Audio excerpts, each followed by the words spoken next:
Hello everyone. In this video, I'm going to show you how to use sum, count, and CountA.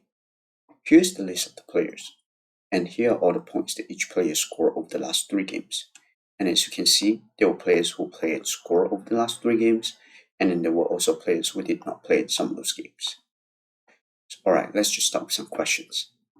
First question, how many total points did Jimmy Butler score over the last 3 games? So in this case, we want to use the sum function to add up all the numbers that we want.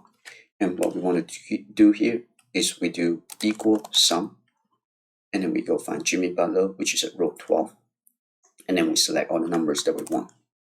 Press enter, and now we know Jimmy Butler scored 89 points over the last 3 games. Second question, how many players play in game 2? In this case, we want to use the count function because the count function will only count all the numerical numbers. And what we want to do here is we do equal count, and we go to the game 2 column and select everything that we want to include. Press enter. Now we know the 18 players play in game 2. The reason why we use count is because count only selects all the numerical numbers and it will leave all the string and text out.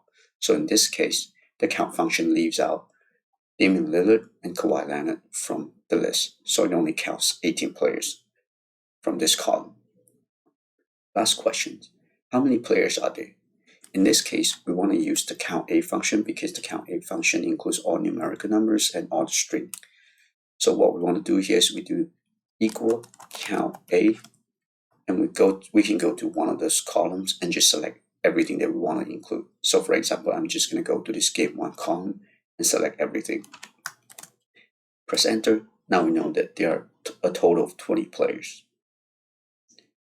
Alright, thanks for watching. I hope you enjoyed this video, and I'll see you in the next one.